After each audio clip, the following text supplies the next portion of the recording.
us that missed entry to pit road. Missed the commitment cone.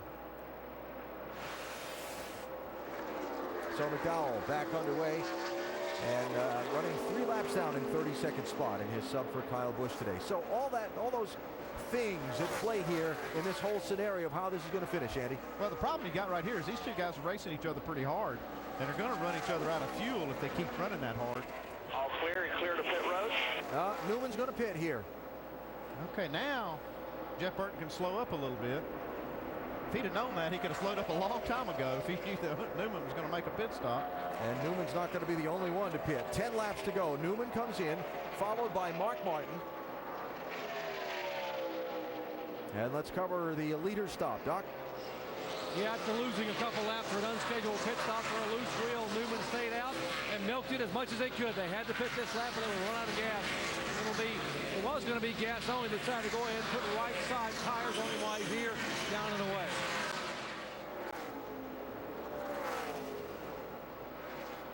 There's Kim Burton, his wife. Do the math for me. Do the math for me.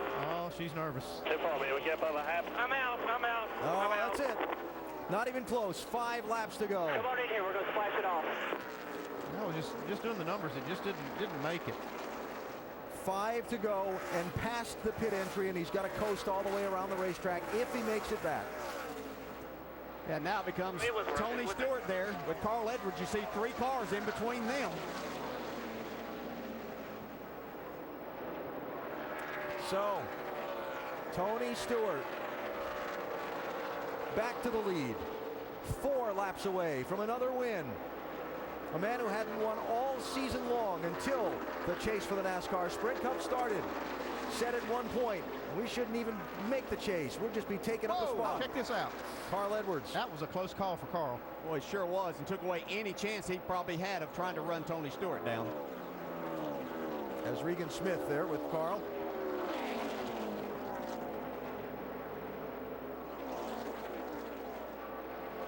Stewart dominating this race.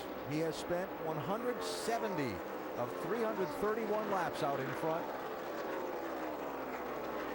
There was a race earlier this season where Tony dominated and lost. It was at Las Vegas, the 3rd race of the season. Strategy late. Stewart went from dominating to somehow losing out to Carl Edwards. The only race all season Edwards has won. I'll tell you what, when this chase started, he made his mind up he was going to win it. And I don't think anybody can stop him right now.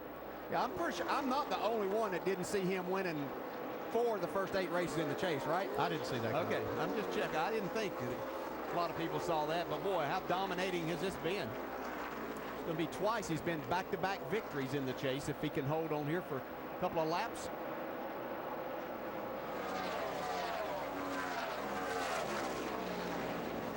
And Kurt Busch on pit road with a late stop. The white flag flying for Tony Stewart as he comes off of turn number 4, 1 lap away from victory. White flag here. White flag. Bring it home. Stewart started this championship with a win at Chicagoland, backed it up the next week with a win at New Hampshire, then had the terrible race at Dover where he finished 25th. Not all that impressive at Kansas, 15th, but then 8th at Charlotte, 7th at Talladega, the winner at Martinsville last week, and a dominator today. He'll gain ground, not a ton, as Carl Edwards is going to finish 2nd. But with his 4th win in 8 tries in his bid for the championship, Tony Stewart takes the checkered flag at Texas. Carl Edwards finishes 2nd. And the championship goes on to its final 2 races with the top 2 separated by 3 points. 3 positions on the racetrack. It's going to be fun. How good is that, though? With all the talk and everything that happened. Great job, guys. Awesome pit stop at the end. That did it, man. All week, these drivers have talked a little fun back and forth, and they come out and do it on the racetrack, 1st and 2nd. That's the way you go about winning championships. That's racing for a championship. That's it. Yeah. Both of them. Another win for Tony Stewart and his race team today, Jamie. Darian Grubb is crew chief, confident all weekend long, and you told me the strength of your driver was adjusting to change. You did that today on the pit box. How did you guys get it done? everybody in the whole crew just did an awesome job. This Always Depot Mobil 1 team is an incredible bunch of guys. There's no quit in them. That's 4 out of 8. Let's go for 2 more. All right, they are confident. We'll be in victory lane. We'll talk to the man, Tony Stewart, Alan.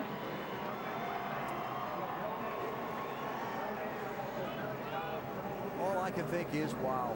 Yeah, and I want to say also, that's as much for Carl Edwards running second, and these two guys, after the words after Martinsville, and after they came to the track here in Texas, and there were billboards in town picturing the two of them going man-to-man for the title, and the boxing gloves that the promoter Eddie Gossage was toting around, and the robes, the boxing robes, for these two slugging it out for the title.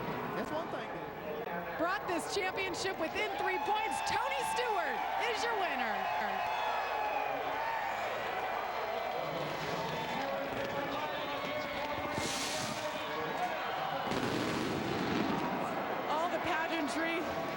The confetti, Eddie Gossage doing a great job here.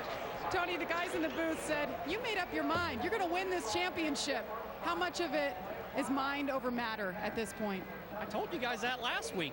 Nobody listens to me when I talk anymore. Oh, we listen. So, no, I mean, we're set on it, man. I mean, this is just the way it's going to be. So, I got, this is for the Wallace family and Mr. Hendrick and his wife, after last week, they had a long week, and had a buddy that passed away when we were in Charlotte, Jim Duffer, a real close friend of mine, and forgot him last week, and I didn't want to forget about him this week, but, and just do not count us out of this thing, I can tell you that. We did everything we could do today, so just got to thank Office Depot and Mobil 1 and Coca-Cola and Chevy and Mac Tools and Burger King, Tornadoes, U.S. Army, Haas Automation. I normally don't even make it that far in the list, so I did pretty good tonight. Tony, take us inside that race car. All the calls, when to come, when to take 2, when to make adjustments. You guys stuck with it. You guys were a true team, you and Darian Grubb today. How good of a job did he do?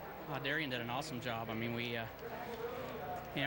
it's hard to know what to do from in the car, and he's made the right calls the whole chase, and it was like we told DJ on that restart, if I could get the restart on him and get ahead of him, I thought we could stay there. So that was the difference, and the guys had an awesome pit stop at the end. I mean, if they wouldn't have had that pit stop, we wouldn't be here. Tony, nobody has ever gone winless in the regular season and come out and won the championship. You were on your way. 3 points within Carl Edwards. What do you have to say to your competition this week? I don't think we have to say anything. I think our performance today spoke for itself, so he knows already, trust me. All right, there you have it. 4-time winner in the chase, Tony Stewart. Let's go over to Dr. Jerry Punch. And still the points leader, but the runner-up today, Carl Edwards. And Carl, first of all, what did you say to Tony when you stuck your head in the window when he came by? I just told him good job.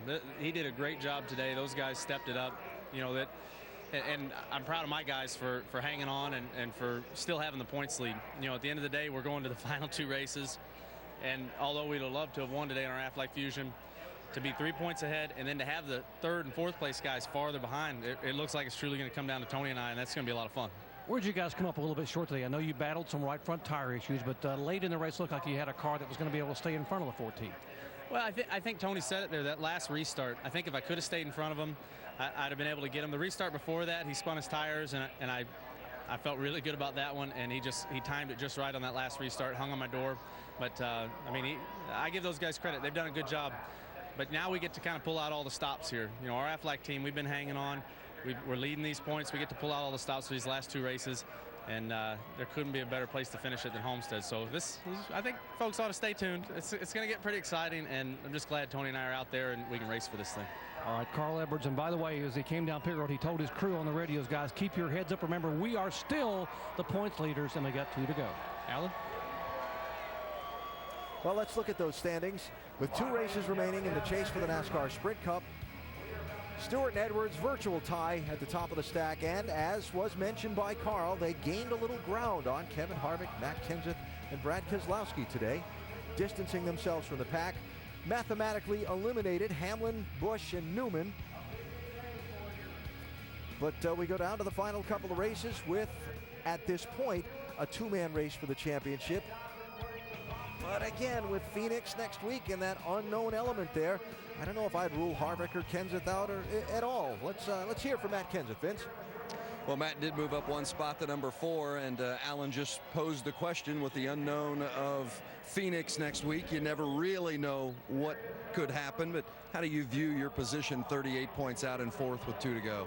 Not very good, but better than the guys behind me. So, yeah, I mean, it's, you know, for all intents and purposes, unless the 14 and 99 have a disaster, Phoenix is kind of a two-man race. But I'm proud of my guys. They did a really great job. We made a lot of adjustments, had great pit stops. I thought Jimmy had a wonderful strategy to get us where we got. We were just off all day compared to how we normally run here, and just could never hit it, honestly, from the first lap to the last lap. We just could never get it the way we needed it to be. So them guys fought hard all day. They gave me everything they had. I gave them everything we had and came home with the top 5. So overall, it was a good day. Indeed. 4th place today for Matt Kenseth. Dave? The guy who finished right in front of him, Casey Kane, the best non-chase finisher, 4 out of the last 6 races. And I heard you say, coming in safe for a little side bite, this might have been yours today. Yeah, we were really close. Had a battle really hard with Tony and Carl, and you know they're trying to get every point they can. And I wanted to win really bad today. I thought our Red Bull Toyota was right there. Just Tony was a little better at the end, and even throughout most of the race. It was a great race for us. Guys did a great job, and if I had a little more side bite, I think we would have had a shot. And this team, even with all this uncertainty, Casey, is hanging in there and really doing a great job for you guys. Yeah, the team, they've been doing it throughout the entire chase. I wish we were in the chase because it's probably been our best time in the whole season. So it's been a lot of fun working with these guys. I'd love to win a race. It's one of our tracks that I thought we could have done it at, and we got 2 more to keep trying, and if not, we'll just keep trying to run these top 5s. Another top 5 here at Texas, almost his 2nd win. Doc? And pole sitter Greg Biffle frustrated with a top 5. And Greg, why? Well, I screwed up there at the end. I slid through the pit box on the green flag stop at the end just by about 4 inches. Had to move it back. It probably cost me a spot or 2 at the end here. But, you know, we're excited with a top 5 run. That's what we needed to do. We wanted to win, but we were so far off. We just started too far off and worked at it. We got it right at the end, but little too much, a little too late. So it was a good day for us. We learned something, I think, and that'll help us build for next year. Had his hands full early on, but still brought it home with a 5th place finish. Alan? And sort of an up and down day for Jeff. We're just talking about, given the fact that how this tire setup in the past has not worked for you at Chicago, not a bad effort. Oh, great effort by our drive in Hunger Chevrolet. Real proud of everybody.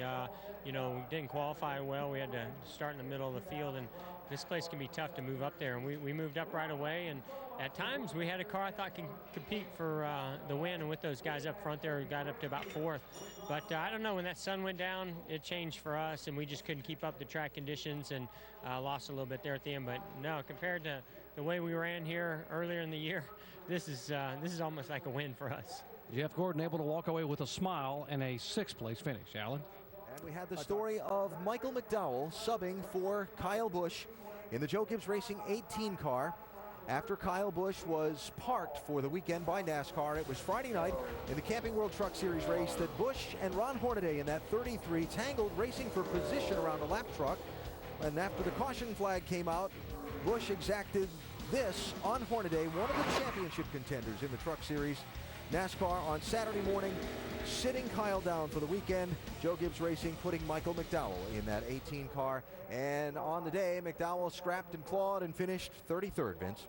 Certainly not the way he had hoped to finish today with the opportunity of driving the 18 car. What was the situation throughout the course of the day with the car? Well, we just started in the back with the driver change. I think we had pretty long green flag runs right out of the gate, so we didn't really get a chance to work on it. And the car was just pretty loose all day long, and yeah, it's unfortunate. You know, we obviously hoping for more and hoping for a big day, but just wasn't meant to be, and gave it all I had, and we just struggled pretty much all day long.